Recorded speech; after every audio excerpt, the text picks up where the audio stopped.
Treasure Island by Robert Louis Stevenson. First published in 1883. Narrated by Jason Thomas. This is the ASMR Level 1 softly spoken version. Other versions, including normal voice and whisper, are available. This audio recording is subject to copyright 2023. Part 1. The Old Buccaneer. Chapter 1. The Old Sea Dog at the Admiral Benbow. Squire Trelawney, Dr. Livesey, and the rest of these gentlemen, having asked me to write down the whole particulars about Treasure Island, from the beginning to the end, keeping nothing back but the bearings of the island, and that only because there is still treasure not yet lifted, I take up my pen in the year of grace 1798, and go back to the time when my father kept the Admiral Benbow Inn, and the brown old seaman with the sabre cut first took up his lodging under our roof. I remember him as if it were yesterday, as he came plodding to the inn door, his sea-chest following behind him in a hand-barrow, a tall, strong, heavy, nut-brown man, his tarry pigtail falling over the shoulder of his soiled blue coat, his hands ragged and scarred, with black broken nails, and the sabre cut across one cheek, a dirty, livid white.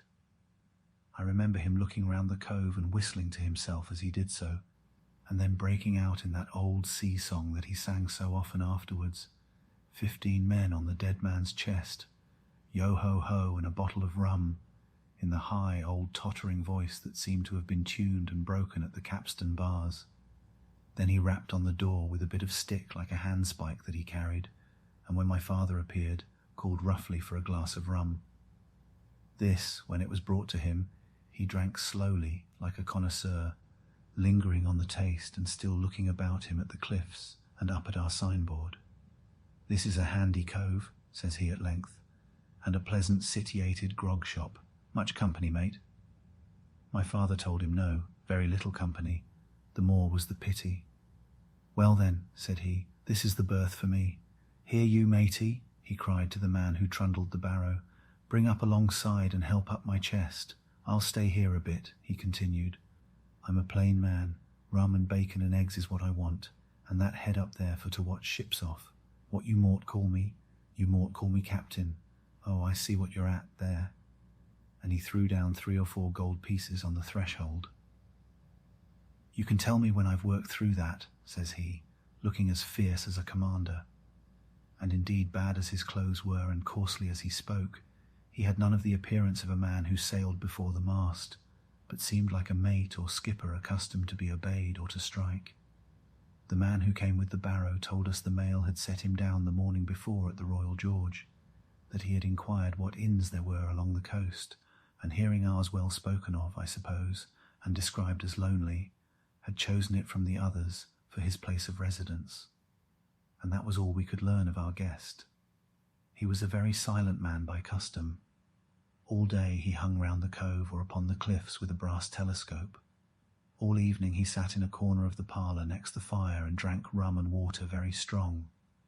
Mostly he would not speak when spoken to, only look up sudden and fierce and blow through his nose like a foghorn. And we and the people who came about our house soon learned to let him be. Every day when he came back from his stroll, he would ask if any seafaring men had gone by along the road. At first we thought it was the want of company of his own kind that made him ask this question, but at last we began to see he was desirous to avoid them. When a seaman did put up at the Admiral Benbow, as now and then some did, making by the coast road for Bristol, he would look in at him through the curtained door before he entered the parlour, and he was always sure to be as silent as a mouse when any such was present. For me, at least, there was no secret about the matter, for I was, in a way, a sharer in his alarms. He had taken me aside one day and promised me a silver 4penny on the 1st of every month if I would only keep my weather eye open for a seafaring man with one leg, and let him know the moment he appeared. Often enough, when the 1st of the month came round and I applied to him for my wage, he would only blow through his nose at me and stare me down. But before the week was out, he was sure to think better of it, bring me my 4penny piece, and repeat his orders to look out for the seafaring man with one leg. How that personage haunted my dreams I need scarcely tell you. On stormy nights, when the wind shook the 4 corners of the house and the surf roared along the cove and up the cliffs, I would see him in 1,000 forms and with 1,000 diabolical expressions. Now the leg would be cut off at the knee, now at the hip. Now he was a monstrous kind of a creature who had never had but the one leg, and that in the middle of his body. To see him leap and run and pursue me over hedge and ditch was the worst of nightmares, and altogether I paid pretty dear for my monthly 4-penny piece in the shape of these abominable fancies. But though I was so terrified by the idea of the seafaring man with one leg, I was far less afraid of the captain himself than anybody else who knew him.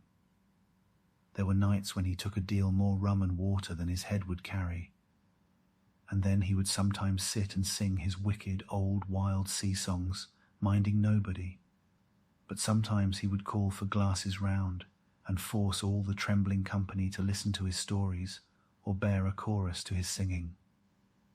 Often I have heard the house shaking with yo-ho-ho and a bottle of rum, all the neighbours joining in for dear life with the fear of death upon them, and each singing louder than the other to avoid remark. For in these fits he was the most overriding companion ever known. He would slap his hand on the table for silence all round. He would fly up in a passion of anger at a question, or sometimes because none was put, and so he judged the company was not following his story, nor would he allow anyone to leave the inn till he had drunk himself sleepy and reeled off to bed. His stories were what frightened people worst of all. Dreadful stories they were, about hanging and walking the plank, and storms at sea and the dry Tortugas, and wild deeds and places on the Spanish Main. By his own account, he must have lived his life among some of the wickedest men that God ever allowed upon the sea, and the language in which he told these stories shocked our plain country people almost as much as the crimes that he described. My father was always saying the inn would be ruined, for people would soon cease coming there to be tyrannized over and put down and sent shivering to their beds. But I really believe his presence did us good.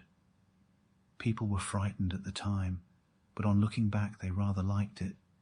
It was a fine excitement in a quiet country life, and there was even a party of the younger men who pretended to admire him, calling him a true sea dog and a real old salt and such like names, and saying there was the sort of man that made England terrible at sea.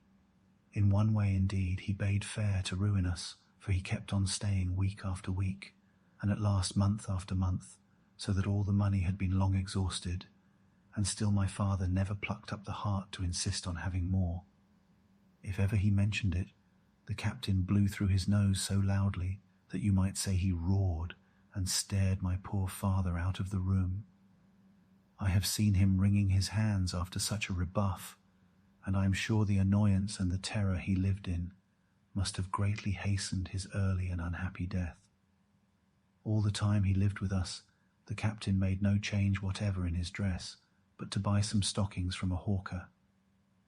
One of the cocks of his hat having fallen down, he let it hang from that day forth, though it was a great annoyance when it blew. I remember the appearance of his coat, which he patched himself upstairs in his room, and which before the end was nothing but patches. He never wrote or received a letter, and he never spoke with any but the neighbours, and with these, for the most part, only when drunk on rum. The great sea chest none of us had ever seen open. He was only once crossed, and that was towards the end, when my poor father was far gone in a decline that took him off. Dr. Livesey came late one afternoon to see the patient, took a bit of dinner from my mother, and went into the parlour to smoke a pipe until his horse should come down from the hamlet, for we had no stabling at the old Benbow. I followed him in, and I remember observing the contrast, the neat, bright doctor, with his powder as white as snow, and his bright black eyes and pleasant manners, made with the coltish country folk, and above all, with that filthy, heavy, bleared scarecrow of a pirate of ours, sitting, far gone in rum, with his arms on the table. Suddenly he, the captain that is, began to pipe up his eternal song, 15 men on the dead man's chest, yo-ho-ho and a bottle of rum, drink and the devil had done for the rest, Yo-ho-ho and a bottle of rum. At first I had supposed the dead man's chest to be that identical big box of his upstairs in the front room, and the thought had been mingled in my nightmares with that of the one-legged seafaring man. But by this time we had all long ceased to pay any particular notice to the song. It was new that night to nobody but Dr. Livesey, and on him I observed it did not produce an agreeable effect, for he looked up for a moment quite angrily before he went on with his talk to old Taylor, the gardener, on a new cure for the rheumatics.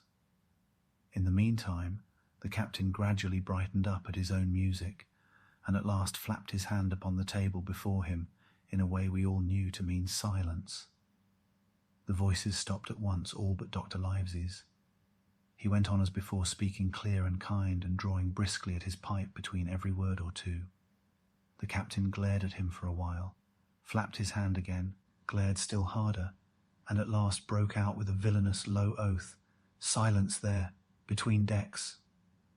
"Were you addressing me, sir?" says the doctor, and when the ruffian had told him with another oath that this was so, "I have only one thing to say to you, sir," replies the doctor, "that if you keep on drinking rum, the world will soon be quit of a very dirty scoundrel." The old fellow's fury was awful.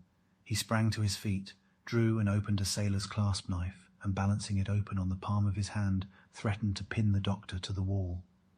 The doctor never so much as moved. He spoke to him as before, over his shoulder and in the same tone of voice, rather high, so that all the room might hear, but perfectly calm and steady. "If you do not put that knife this instant in your pocket, I promise, upon my honour, you shall hang at the next assizes." Then followed a battle of looks between them, but the captain soon knuckled under, put up his weapon, and resumed his seat, grumbling like a beaten dog. "And now, sir," continued the doctor, "since I now know there's such a fellow in my district, you may count I'll have an eye upon you day and night. I'm not a doctor only, I'm a magistrate, and if I catch a breath of complaint against you, if it's only for a piece of incivility like tonight's, I'll take effectual means to have you hunted down and routed out of this. Let that suffice." Soon after, Dr. Livesey's horse came to the door and he rode away, but the captain held his peace that evening, and for many evenings to come. If you have enjoyed this recording, then please give us a like and subscribe. It really helps us, as we are only a very small channel. Please feel free to comment down below on what out-of-copyright book you would like us to record next. We will try and respond to every comment. A new chapter is uploaded every 24 hours, so the next chapter may already be available for your listening pleasure.